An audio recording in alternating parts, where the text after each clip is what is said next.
Bismillahirrahmanirrahim. Assalamualaikum warahmatullahi wabarakatuh. Selamat siang atau selamat pagi ya untuk semuanya teman-teman di Chat TV.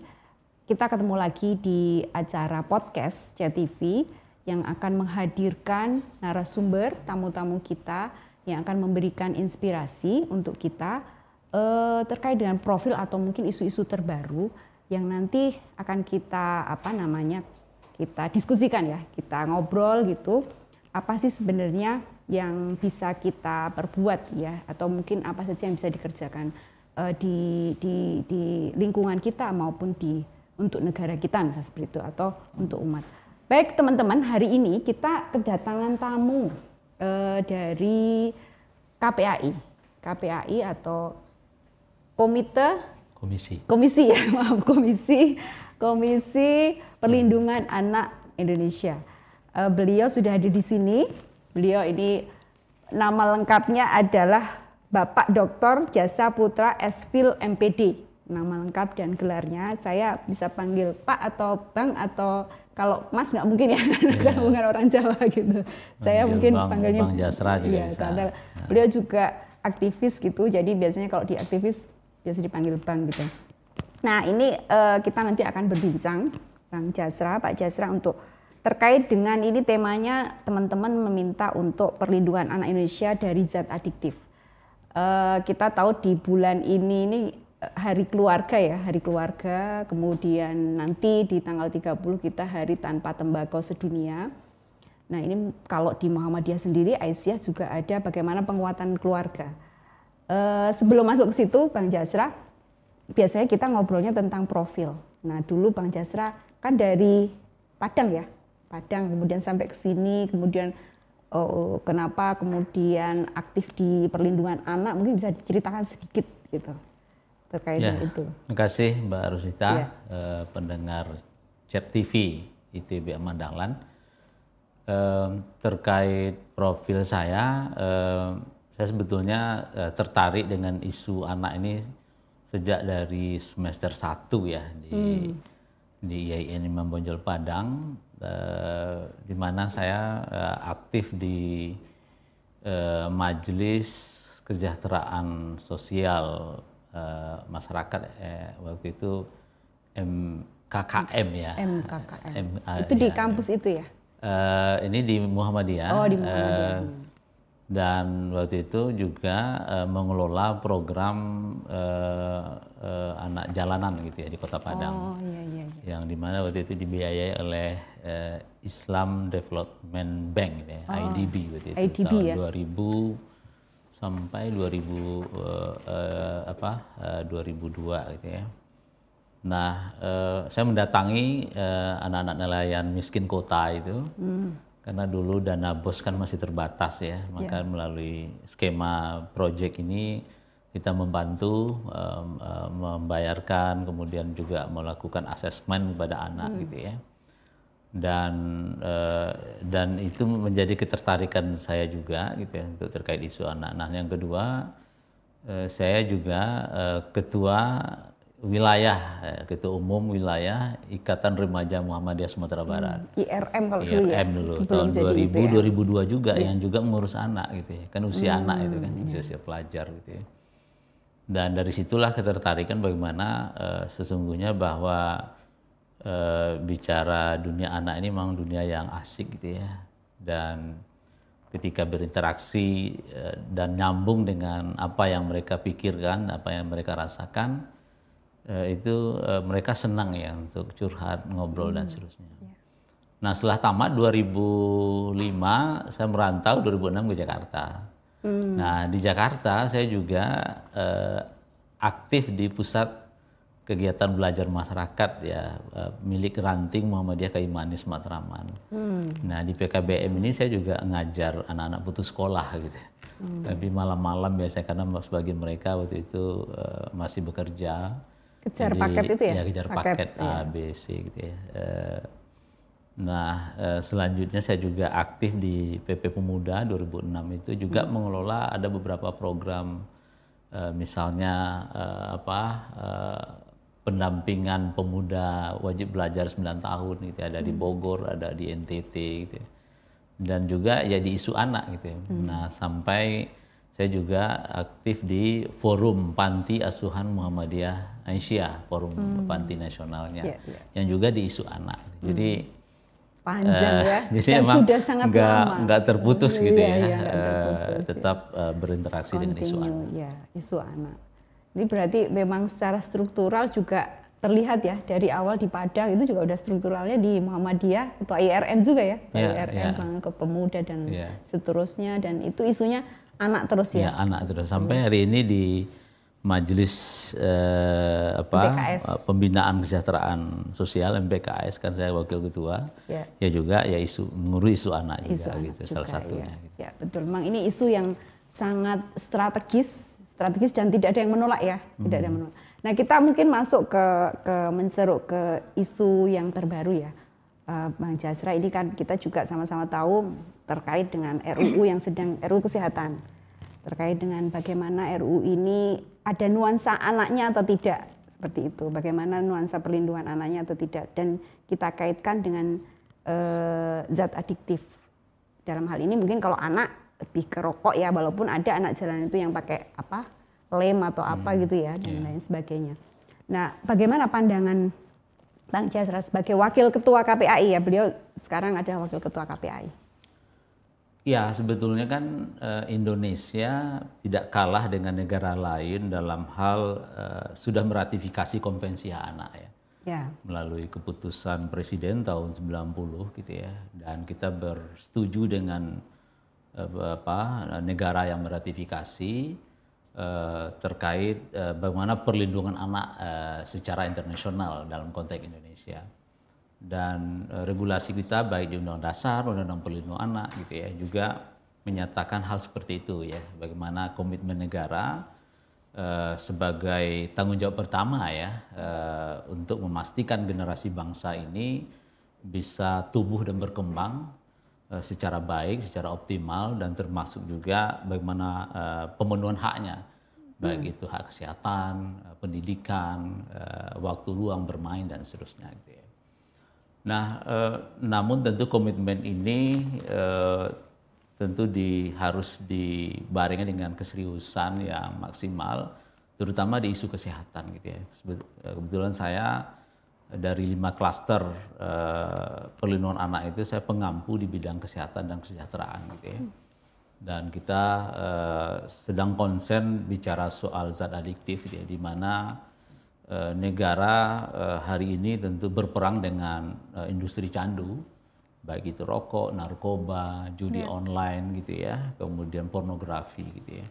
Dan industri candu ini terus mencekoki anak-anak kita hari ini gitu ya, dari 84,3 juta itu atau sepertiga dari jumlah penduduk. Nah, tentu industri candu ini salah satunya adalah rokok gitu ya, yang saya kira menjadi konsen KPAI, di mana bersama dengan koalisi anti tembakau dan seterusnya berkomitmen bagaimana memastikan perlindungan anak dari zat adiktif ini. Soal rokok atau tembakau zat adiktif itu kan sudah selesai definisinya ya, baik di Undang-Undang Kesehatan, keputusan Mahkamah Konstitusi dan seterusnya, dan termasuk juga kajian-kajian sudah banyak gitu ya.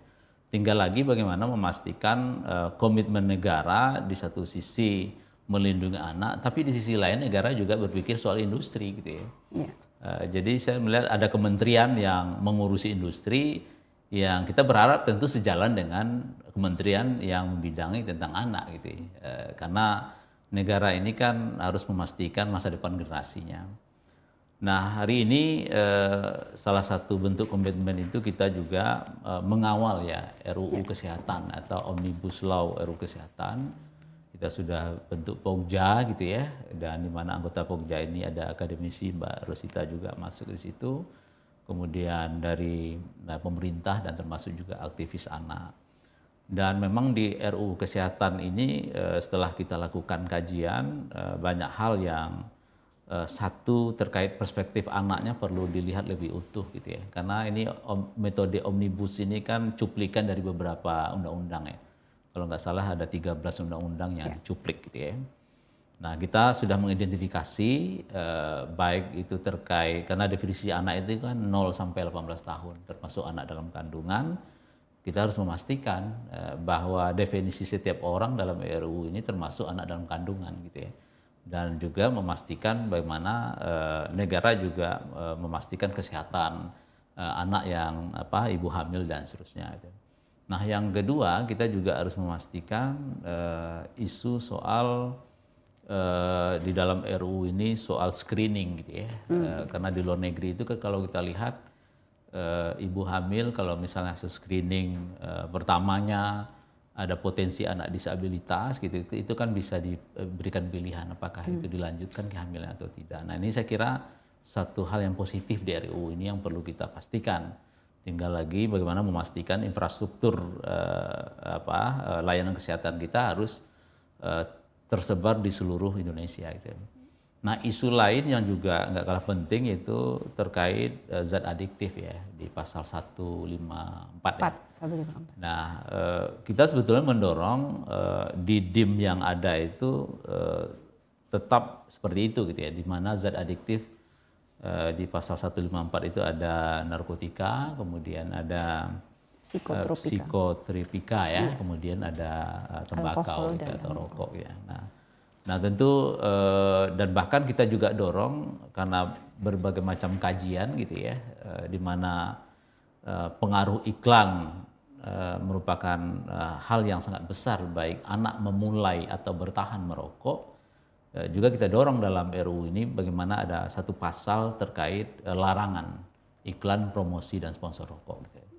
Nah, ini menjadi usulan Pokja gitu ya karena RUU ini sudah posisinya berada di Balek ya, kita akan coba undang Balek untuk katakanlah hadir untuk menjelaskan bagaimana perlindungan anak dalam hal ini terkait zat adiktif. Gitu.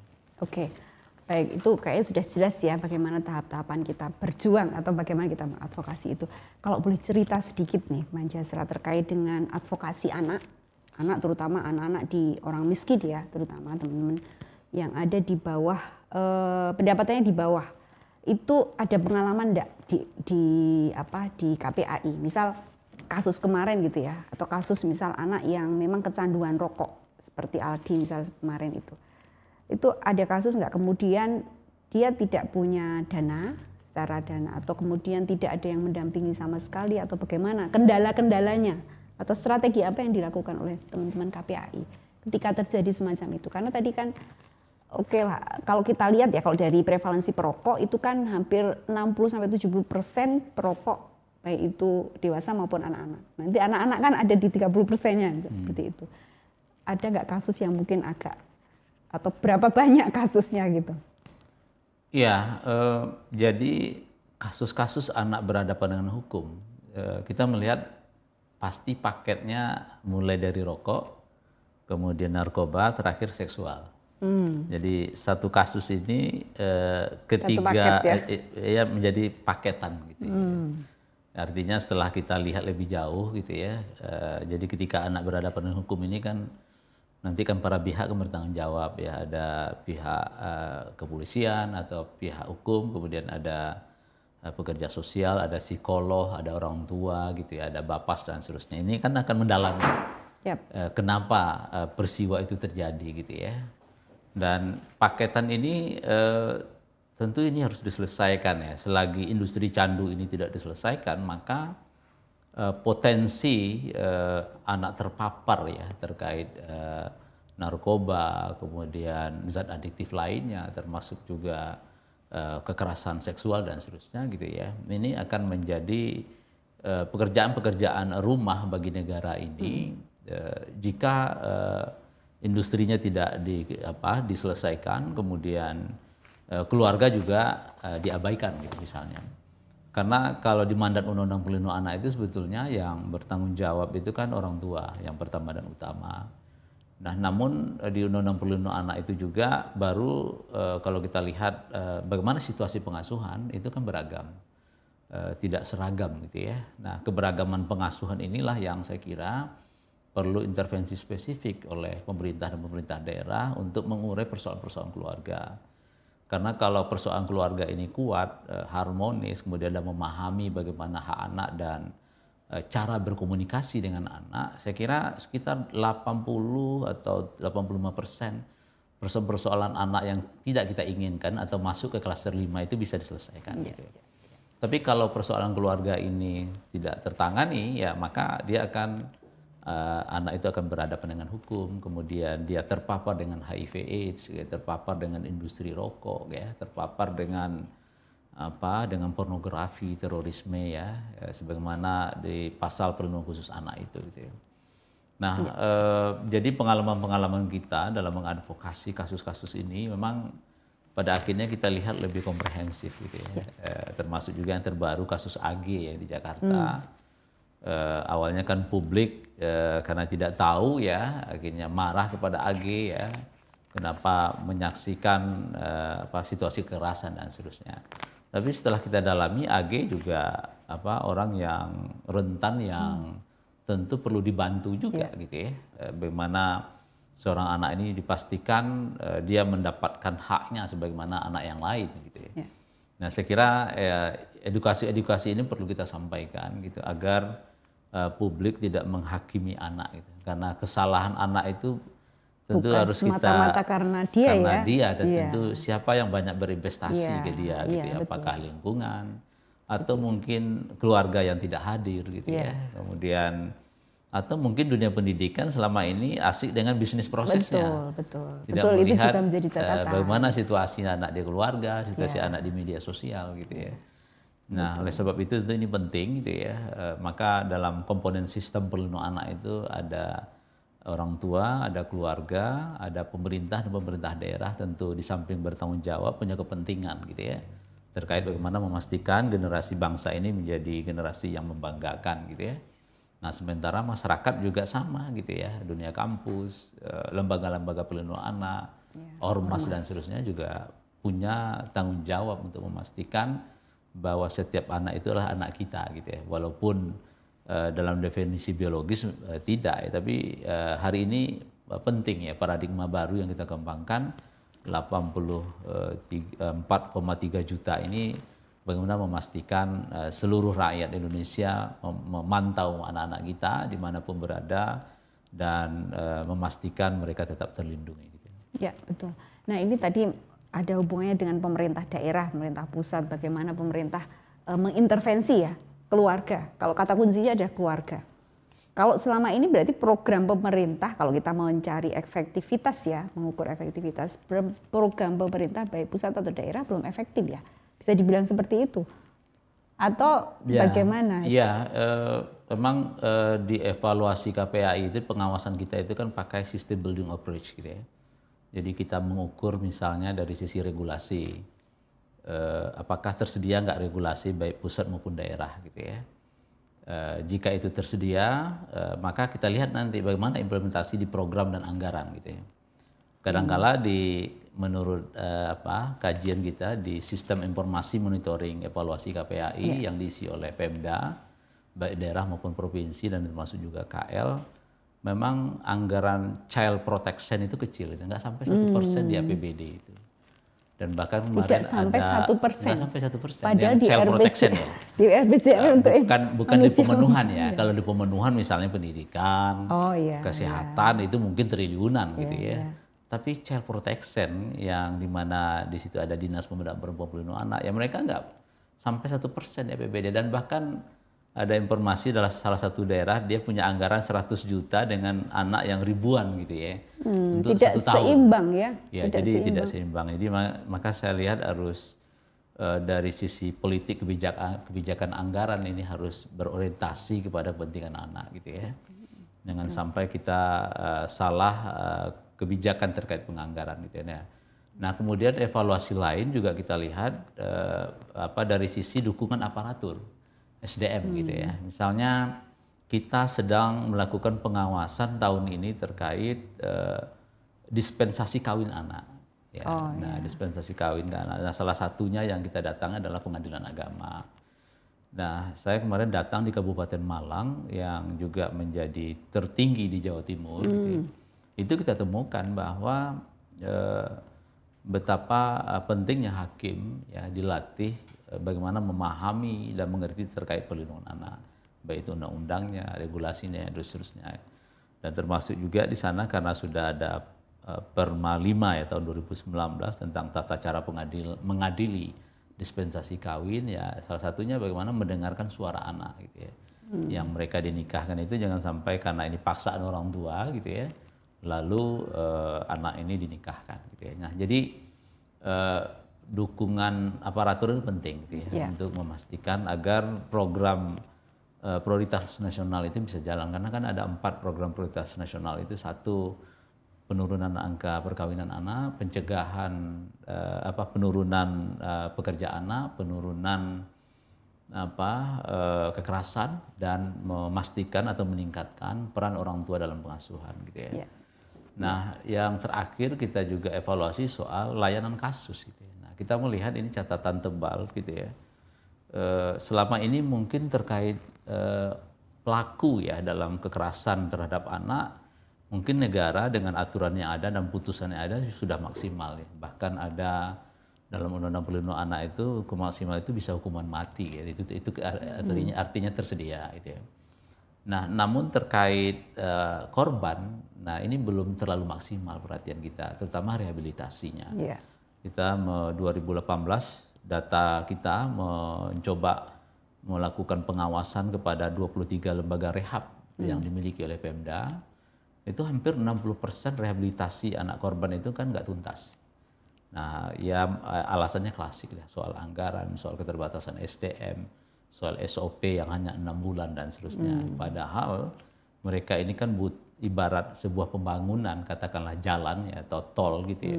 Itu kan perlu kontinuitas gitu ya. Mungkin tahun ini belum selesai, tahun depan harus dilanjutkan lagi gitu ya. Nah, begitu juga kasus anak sebetulnya.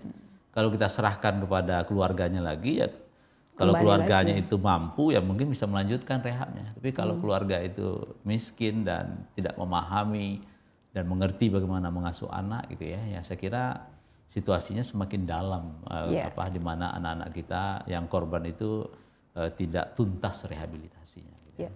Nah, terkait dengan ini Bang, di pemerintah daerah, karena pemerintah daerah ini kan juga menjadi kunci juga ya, sekarang semuanya ada di daerah gitu.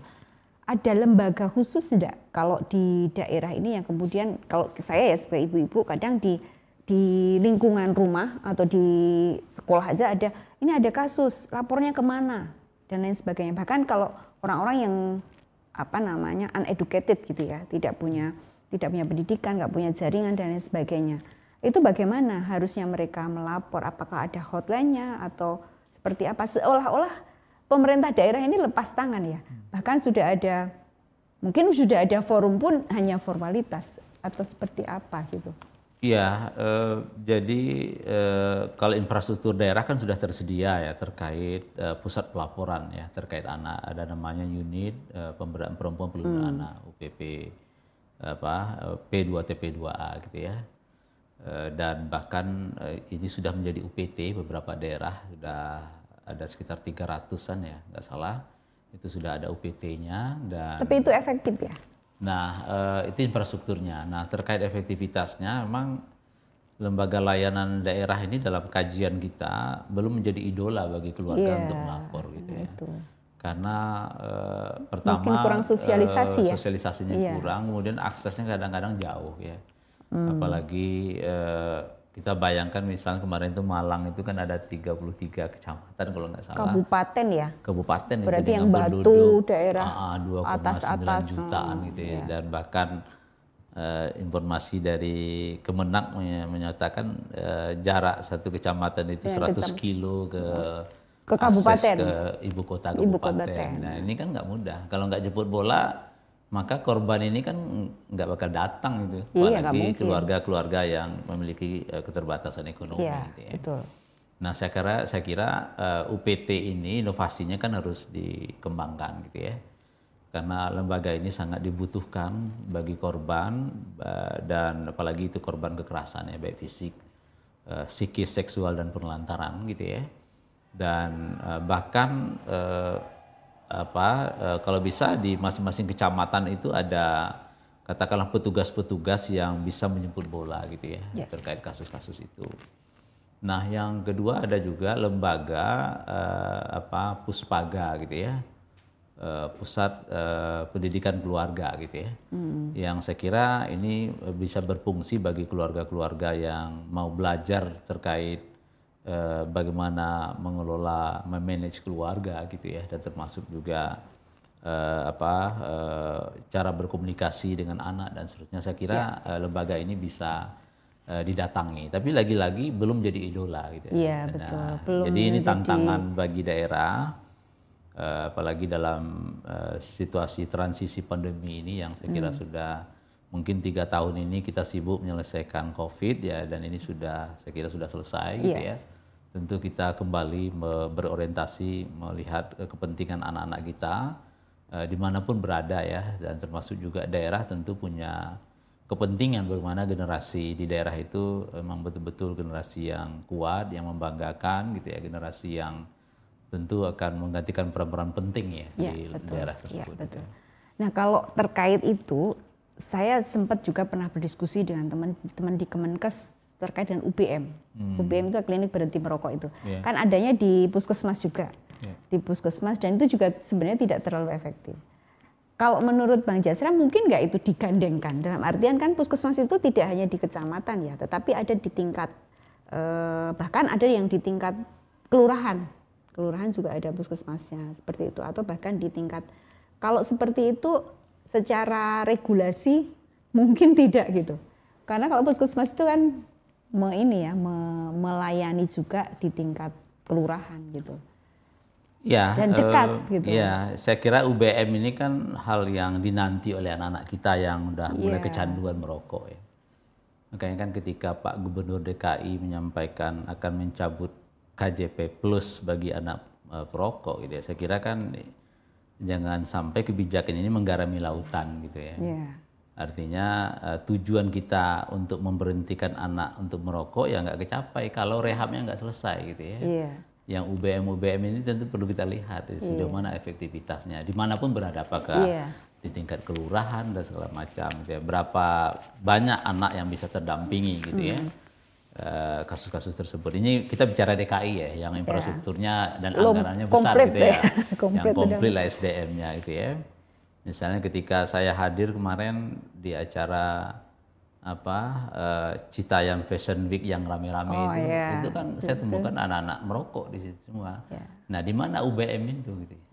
Ya, ini penting kita lihat gitu. Apakah dia jemput bola atau orang datang tolong saya diberhentikan untuk merokok gitu. Nah, saya kira nah makanya dalam konteks DKI saya sarankan pemberhentian KJP itu harus pilihan terakhir gitu ya. Kalau negara belum maksimal memastikan rehabilitasinya. Ya bagaimana mungkin anak bisa berhenti, iklan promosi sponsornya sangat dekat dengan mereka, kencang gitu ya. Kemudian beli merokok ketengan masih bisa diakses oleh anak-anak gitu ya.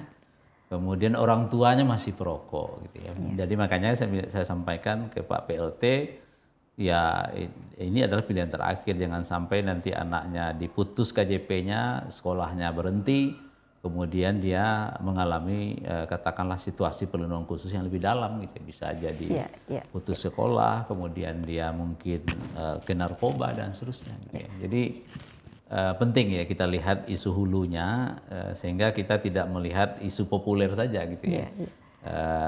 Nggak melihat problemnya gitu ya. Nah, maka UBM ini sebetulnya salah satu instrumen sangat penting ya. Tapi efektivitasnya tentu perlu kita lihat gitu ya, sejauh mana terutama anak-anak ya, yang katakanlah mungkin di awal memulai untuk merokok, tapi karena tidak ada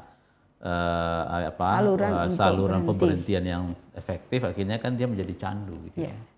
Nah, saya kira ini penting ya untuk kita revitalisasi lagi gitu dalam situasi dan pandemi ini gitu ya.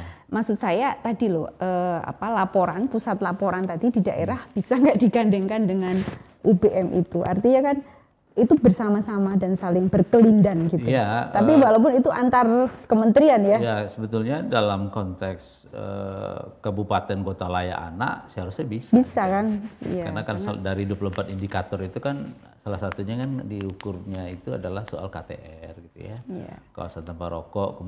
Memang di instrumen itu saya lihat belum melihat soal UBM gitu ya. Ya, karena kan kalau sendiri-sendiri seolah-olah bahwa ini menjadi sebuah komponen yang tersendiri. Ya, Padahal ya. dalam kasus itu kan saling berkelindan dan saling ini saling tadi disampaikan bahwa itu adalah ujungnya itu ya rokok, ya alkohol dan keluarga. Artinya Ya. pendampingan itu kan kemudian komprehensif. Itu yang baik kesehatan maupun psikologinya ada di situ dalam satu one stop service gitu. Kalau sebetulnya itu bisa dilakukan ya, kalau memang itu efektif ya terkait katakanlah anak-anak kita yang memulai atau kecanduan merokok ini agar segera dilakukan rehabilitasi ya medis dan seterusnya gitu ya. Karena dalam Undang-Undang Pelindungan Anak itu disebutkan bahwa pemerintah dan pemerintah daerah gitu, berkewajiban ya memastikan bagaimana derajat kesehatan anak ini secara optimal gitu ya, baik melalui promotif, preventif, kemudian kuratif dan rehabilitatif. Nah, saya kira 4 kunci ini penting gitu ya. Dan itu harus bersinergi dengan OPD yang ada dan SKPD yang ada dan termasuk juga orang tua yang saya kira juga bagian tanggung jawab terkait katakanlah perlindungan dari anak itu. Ya. Nah, kalau terkait dengan iklan nih, tadi kalau itu kan kemungkinan aja ya menggabungkan antar satu komponen untuk aduan dengan UBM gitu, apakah mungkin dan lain sebagainya terkait dengan iklan. Iklan ini kan memang iklan promosi dan sponsor IPS gitu, iklan promosi dan sponsor ini baik online maupun offline-nya media luar ruang sangat gencar sekali. Bahkan kalau anak itu mungkin kalau kita lihat di survei terakhir teman-teman IPM itu ya memang rata-rata mereka ada yang melihat dari iklan, tapi tidak sepenuhnya dari iklan, tapi dari teman sebaya itu menjadi penting sekali. Layanan atau yang sudah dilakukan dengan bagaimana teman-teman ormas gitu ya bekerja itu kira-kira efektif nggak kalau misal teman-teman ormas itu bergandengan tangan untuk kemudian menjadi misal kayak di IPM gitu ya, untuk menjadi teman sebaya itu bisa menjadi teman yang baik gitu. Karena teman sebaya itu sekitar 70% kalau dari riset di IPM itu mempengaruhi adanya anak-anak merokok.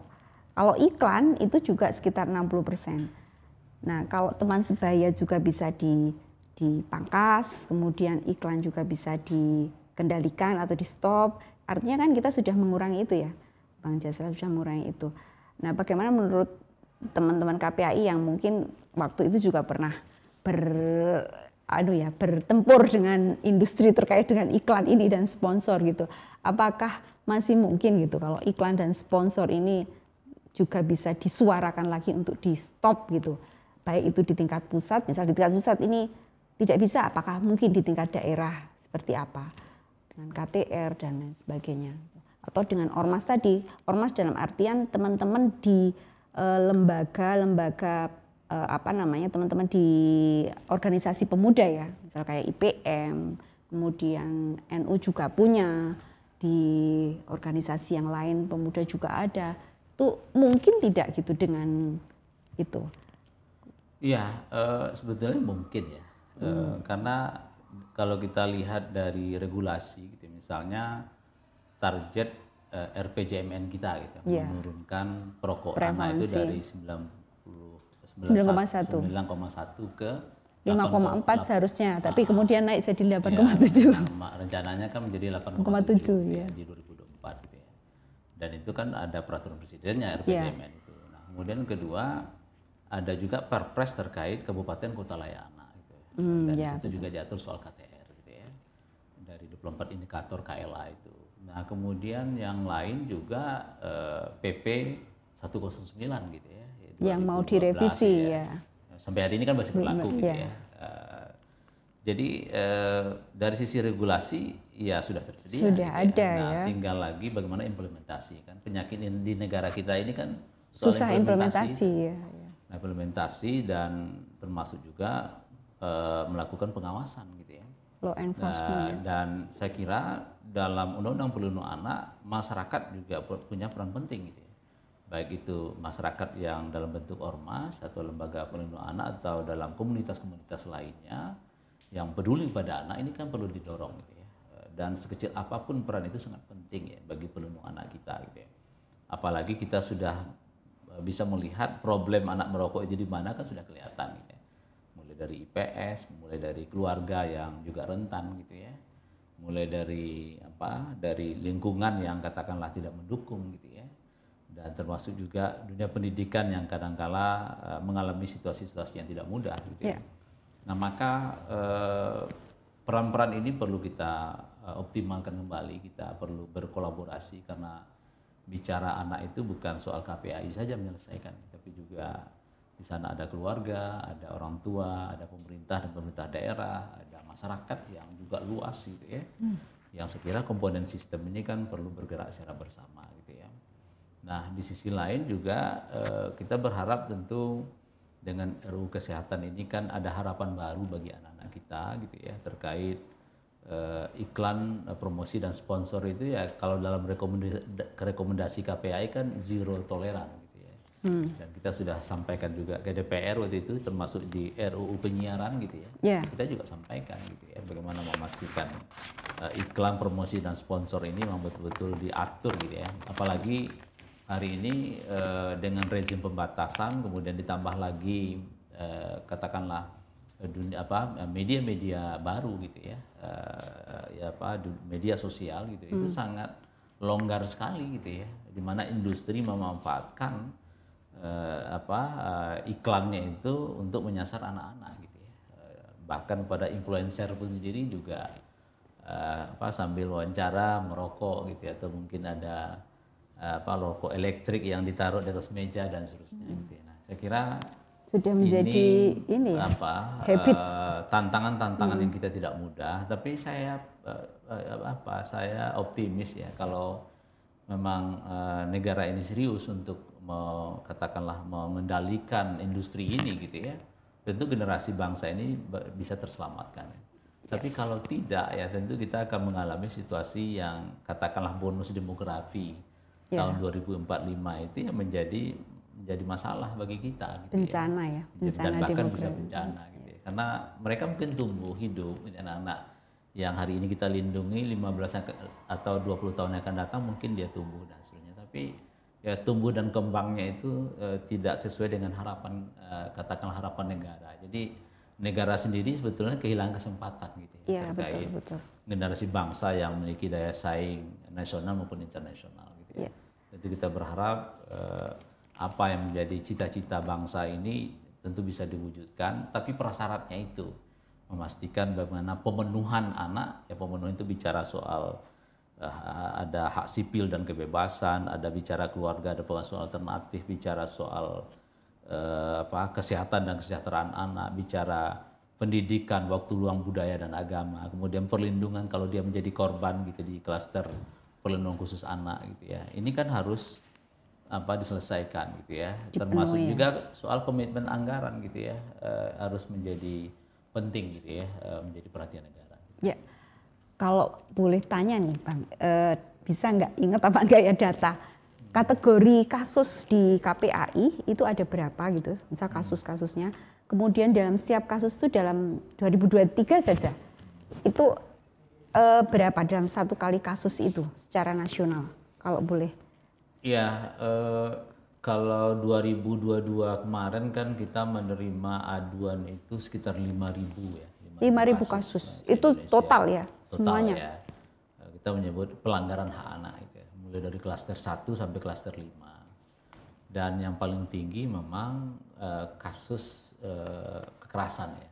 Terutama kekerasan fisik, seksual gitu ya. Itu di klaster berapa? Itu di klaster 5. Itu di angka 800-an kekerasan itu. Nah, yang kedua baru kasus di klaster 2, keluarga dan pengasuhan alternatif ya. Jadi itu di angka 500-an lah gitu ya. Nah, kasus-kasus ini, 2 kasus besar ini kalau yang lainnya apa, Bang? Problemnya kan ada di keluarga. Yang lain itu ada pendidikan, ada kesehatan, kemudian ada hak sipil juga. Gitu. Nah, itu yang tahun 2022. Nah, 2023 sebetulnya hampir bersama gitu. Padahal baru ya, baru mau pertengahan ya. Tapi kasusnya sama, trennya sama. Jadi Oh iya klaster iya, 5, kenaikannya sama ya, hampir ya sama. klaster 5, klaster 2. Nah, dan sedang berkejaran juga ini klaster 3 kesehatan. Oh iya iya Nah, iya. kesehatan itu kasus yang banyak diadukan kita itu gangguan ginjal akut ya, karena kita mendapatkan data. Itu bukan masuk ke 2022? Iya, 2022, tapi datanya kita temukan Masuk 2023. 2023. Oh iya Jadi iya. setelah kita minta ke Kemenkes dan Kemensos ngasih data by name by address, ini akan kita entry, di mana ada 200 lebih ya Kasus anak-anak itu ya. yang sekarang itu dalam proses pengobatan. Tapi negara tidak menanggung gitu ya. Karena apa? Iya iya. Dari 200 itu ada sekitar 70-an nggak punya BPJS gitu ya. Kemudian ada juga ada punya BPJS tapi bermasalah gitu karena nggak dibayar dan seterusnya gitu ya. Nah, saya kira ini akan data ini kita entry gitu ya, bagian dari data di data kita gitu ya. Dan kasus lain juga kasus pendidikan ya. Kasus pendidikan ini lebih banyak kasusnya bully gitu ya. Oh, Di bullying ya. Kebuli itu di data saya lihat sudah ada 65 kasus dari Januari sampai April kemarin ya. Itu 65 kasus. Nah, padahal kekerasan di satuan pendidikan ini atau bully di satuan pendidikan ini sebetulnya menjadi prioritas Mas Menteri juga, Mendikbud ya, terkait 3 dosa pendidikan, kita intoleransi seksual dan bully gitu ya. Nah, dan ini menjadi data kita. Gitu ya. Jadi trennya hampir sama.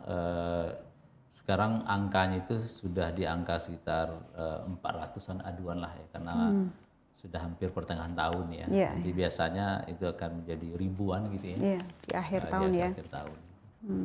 Ini cukup menarik ya. Tadi misal di klaster 3 kemudian dengan mulai ada ya. Tapi tahun-tahun sebelumnya klaster 3 nggak terlalu banyak di kesehatan ini. Kalau kesehatan itu menjadi kasus yang sebetulnya menjadi perhatian kita, misalnya anak korban COVID gitu ya. Oh iya. Itu kan Saat COVID itu banyak nggak? Banyak gitu, tapi itu kan nggak diadukan kita. Ada datanya kan waktu itu tersentral di data COVID Center gitu ya, yang dimiliki oleh pemerintah. Dan tercover ya? Tapi kita pantau gitu ya. Misalnya kita temukan anak yang meninggal itu lebih dari 1.200 gitu ya.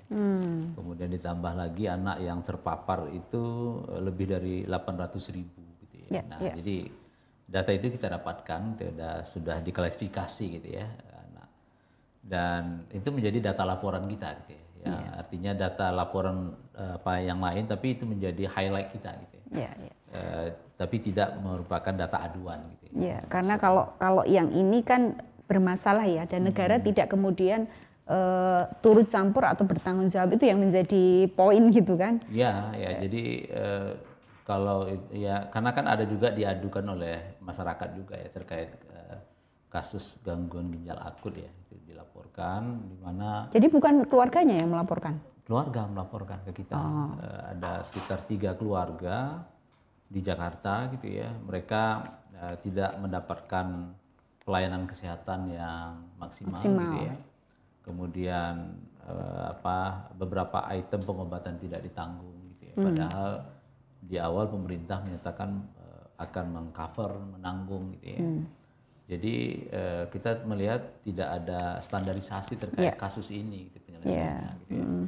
Dan bahkan kita melihat bagi keluarga yang korban ya, yang di mana anaknya meninggal mendadak ya, 1 hari kena toksit dari obat itu 1 atau 3 hari langsung meninggal ya, seharusnya kan negara harus hadir ya, mendatangi, kemudian melakukan pendampingan psikologi gitu ya. Tapi itu tidak dilakukan gitu oleh pemerintah daerah. Gitu. Padahal ini penting gitu ya, bagaimana kita melindungi ya anak ya, dan termasuk juga keluarganya. Nah ini kan juga menyangkut dengan, karena itu obat ya.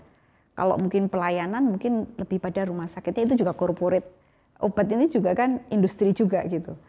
Nah, kalau pendalaman dari KPAI selama ini, apakah kemudian corporate bertanggung jawab atau industri tadi bertanggung jawab, atau negara kemudian hadir menjadi mediator dengan corporate, atau bagaimana selama ini? Atau kasus-kasus kalau itu dilaporkan ke kita akan coba melakukan advokasi dan termasuk juga mediasi gitu ya.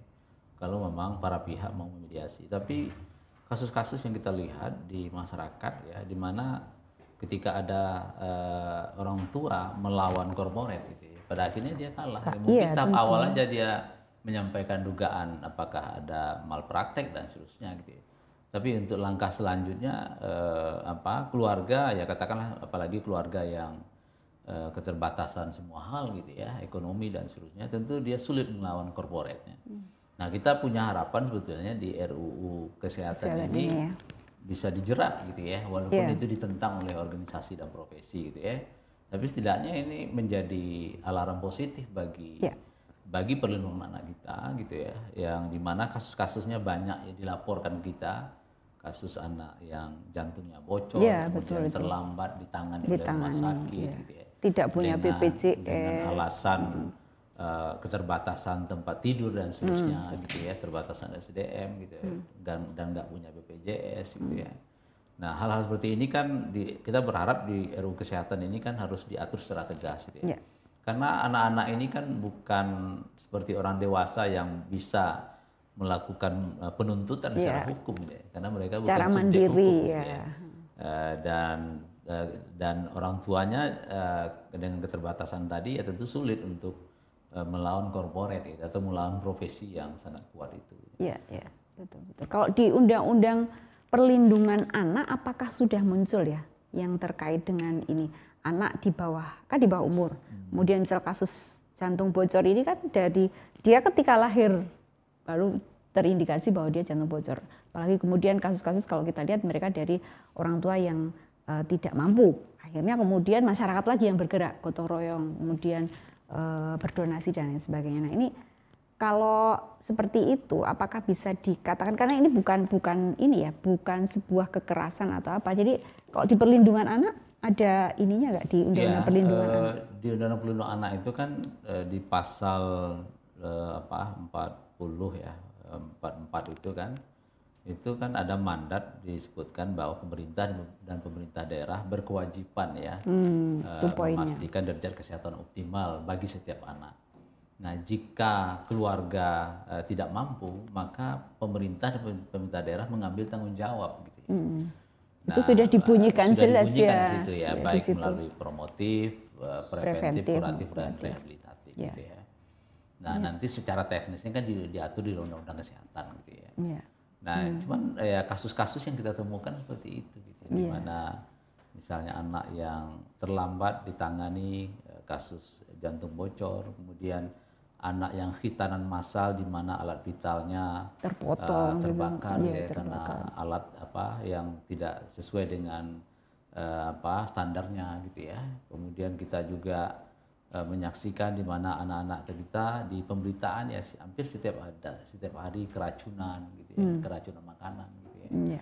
Nah, saya kira kan ini kan isu-isu kesehatan yang terus dilaporkan ke kita gitu ya. Nah, masalahnya adalah bagaimana memastikan gitu ya tanggung jawab dari pemerintah dan pemerintah daerah untuk melindungi mereka gitu ya. Dan termasuk juga misalnya industri ya, baik itu industri kesehatan, industri makanan, dan industri yang terkait anak ya, tentu dia memiliki kewajiban ya terkait melindungi anak gitu ya, baik dari standar dari produk tersebut gitu ya, kemudian standar keselamatannya, standar kesehatannya, atau kita biasa mengistilahkan ramah dengan anak gitu. Ya, ramah anak. Nah, definisi ramah dengan anak ini kan lebih dalam lagi sebetulnya. Nah, ini perlu kita dorong. Maka di dalam Undang-Undang Perlindungan Anak itu ada komponen masyarakat di situ, ada komponen media massa, ada komponen dunia usaha atau pentahelik itu. Ini perlu kita dorong. Dan kalau kita lihat belajar dari penanganan COVID dengan kebijakan pentahelik ini kan bisa sukses gitu ya. Nah, saya berharap tentu penanganan atau perlindungan anak ya perlu kita dorong dengan pendekatan pentahelik itu juga. Ya, betul. Nah, kalau saya sebagai orang ekonomi ya, ini melihat bisa tadi sumber daya manusia dan sumber dana. Kalau kita melihat saja anggaran transfer saja ya, Bang, transfer dana dari pusat daerah. Bahkan kalau saya kemudian mengulik DBHJHT, dana bagi hasil cukai hasil tembakau, itu mereka di daerah Bapeda itu susah sekali mencari atau membuat program untuk menghabiskan anggaran. Nah, ini ada yang kasus tidak punya anggaran. Ini kan cukup apa ya, ironis lah, ironis. Artinya bahwa ini ada sesuatu yang mungkin perlu tidak tepat atau penyalurannya tidak tepat. Mungkin ya kalau kita dari sisi anggaran, karena kalau kita lihat dari dana-dana transfer misal DAU gitu, DAU dana DBH dan lain sebagainya, itu rata-rata kalau kita kemarin misal di teman-teman daerah memang ada yang DBH JHT itu ada untuk sosial. Mereka ya bantuan sosial aja sekali habis, tetapi tidak kemudian itu nanti jangka panjang atau seperti apa.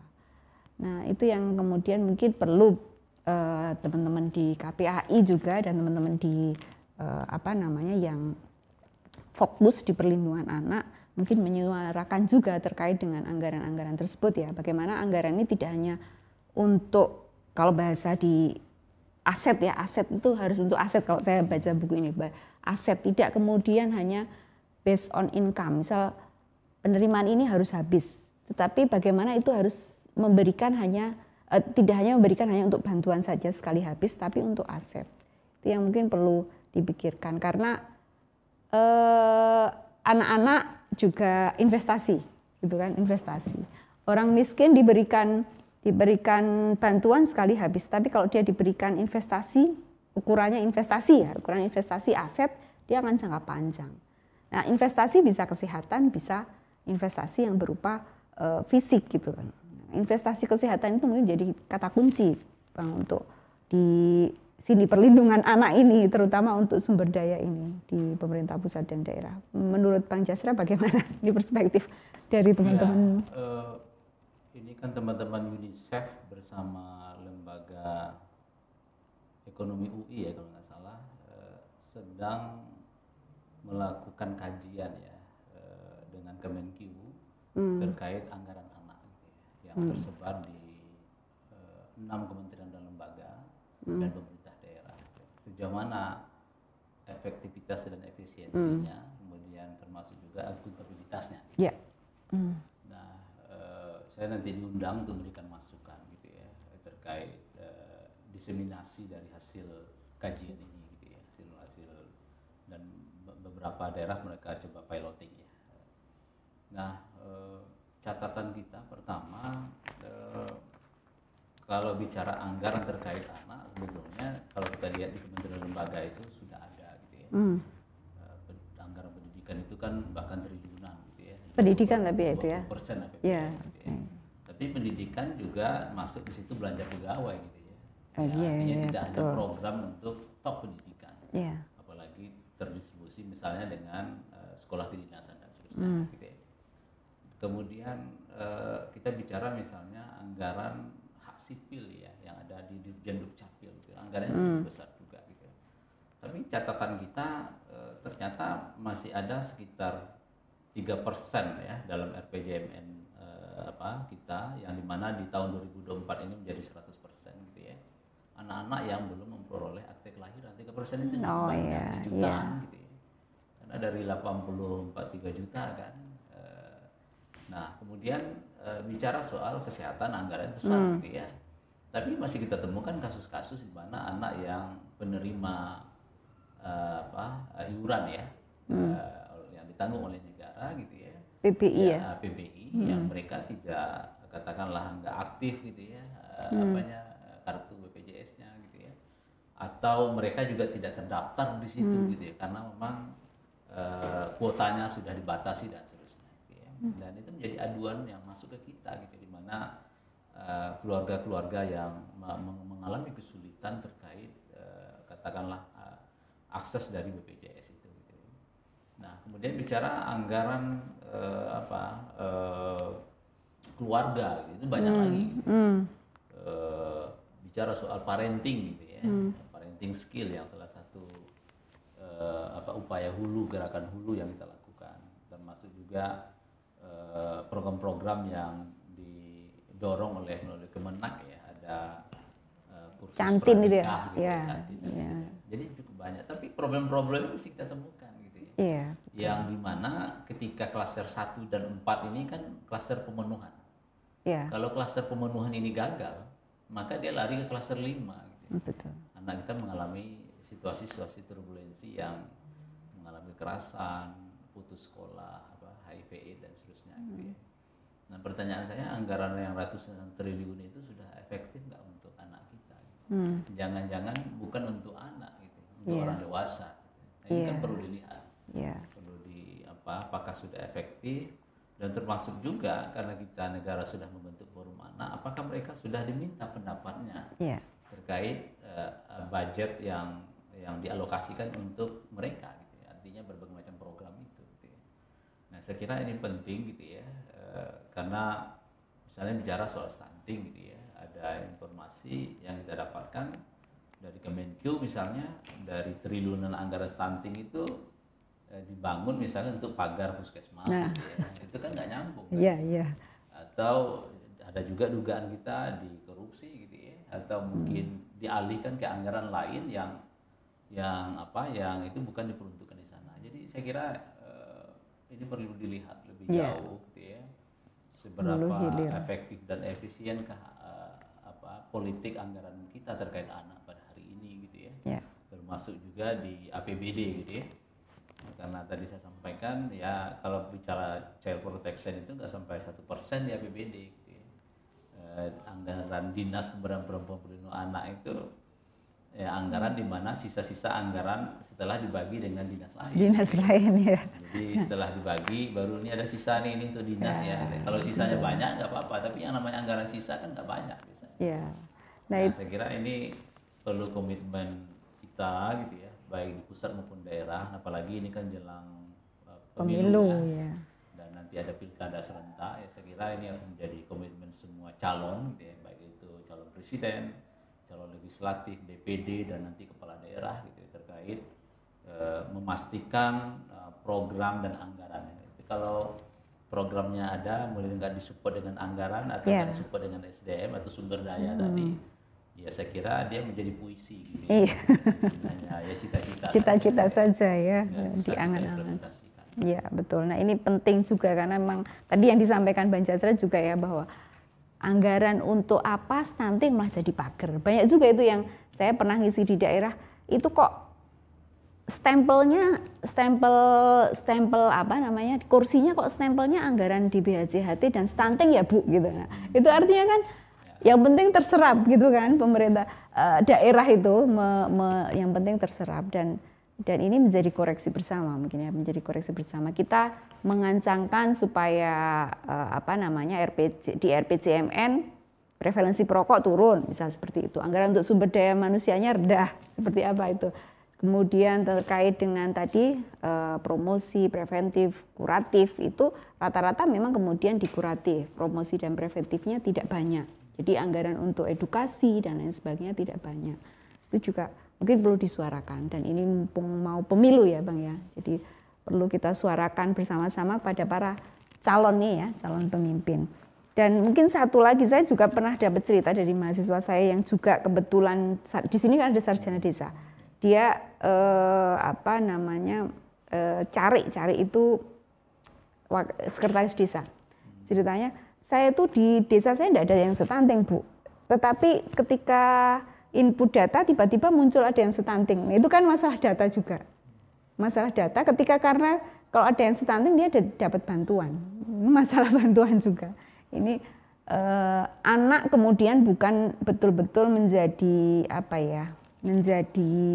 memang fokus objek yang kita ingin lindungi dan kita berikan haknya secara penuh pemenuhannya, tetapi jangan sampai itu kemudian menjadi bagian atau tameng untuk menjadi penyaluran anggaran saja. Itu kan miris Bang kalau seperti itu. Misalnya itu kan pakai stunting, pakai bahasanya kasus-kasus yang lain dan lain sebagainya, itu pakai tameng anak seperti itu.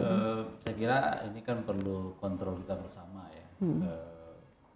Dan anggaran ini kan dibiayai atau didapatkan dari pajak masyarakat. Ya betul. Itu kita berharap ini kembali kepada masyarakat dengan tepat ya, tepat sasaran, kemudian efektif untuk menyelesaikan masalah gitu ya. Dan terkait stunting memang kita temukan ya, kebetulan KPAI juga sedang proses pengawasan ya di 70 daerah. 3 daerah kita datangi gitu ya, dan 7 sisanya itu melalui instrumen Google Form yang kita kirim kepada bupati ya, yang mana bupati dan wali kota yang prevalensinya masih tinggi stuntingnya gitu ya. Dan ketika saya datang pada satu kabupaten memang kita temukan gitu ya. Karena misalnya mengukur tinggi gitu ya. Mengukur tinggi fisik, itu kan ada standarnya ya. Ada meteran yang terstandar ya. Bukan dengan cara meteran kain gitu ya. Karena sedikit saja itu bergeser itu menentukan gitu ya. 0, gitu ya. Dan besok juga beratnya. Nah, beratnya itu kan ada timbangan yang digital itu. Kalau timbangan yang ada di masyarakat itu kan timbangan kain yang juga itu timbangan beras juga, itu. Ya, akurasinya juga bermasalah. Jadi akhirnya kan data ini sayang ya, nggak bisa dipakai. Gitu ya. Tapi karena kontrolnya kurang, ya pada akhirnya kan data ini kan menjadi data yang katakanlah tadi tidak tepat sasaran. Mungkin anak itu bukan stunting gitu ya. Tapi karena ada kepentingan dan seterusnya, termasuk juga soal bantuan itu, pada akhirnya kan diklaim ini adalah anak stunting gitu ya. Dan itu kepala daerah banyak juga yang komplain terutama ke Kemenkes ya. Kok daerah saya banyak stuntingnya gitu ya, prevalensi. Ada satu daerah itu kaget dia, karena dulu dia menjadi tempat belajar di daerah lain penurunan stunting.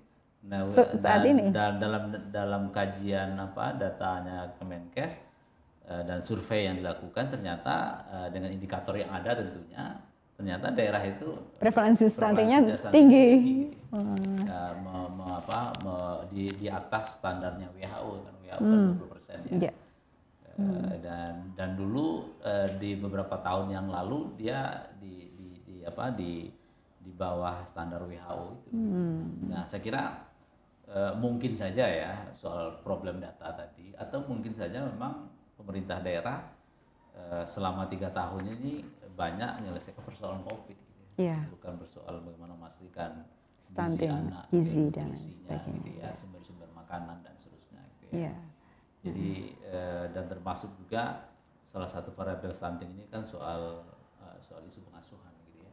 Karena juga kita temukan keluarga kaya pun anaknya juga stunting ya. Ada soal pengasuhan juga. Itu yang perlu diteliti lagi ya, didalami, dan mungkin data ini juga penting sekali nanti untuk menjadi bagian advokasi ya. Advokasi yang penting di daerah maupun di pusat. Baik Bang Jasra, ini sepertinya waktunya udah selesai ya. Kita udah 1,5 jam nih ya. Nggak kerasa ya, padahal kayaknya masih banyak yang pengen saya kulik ini dari tentang isu anak.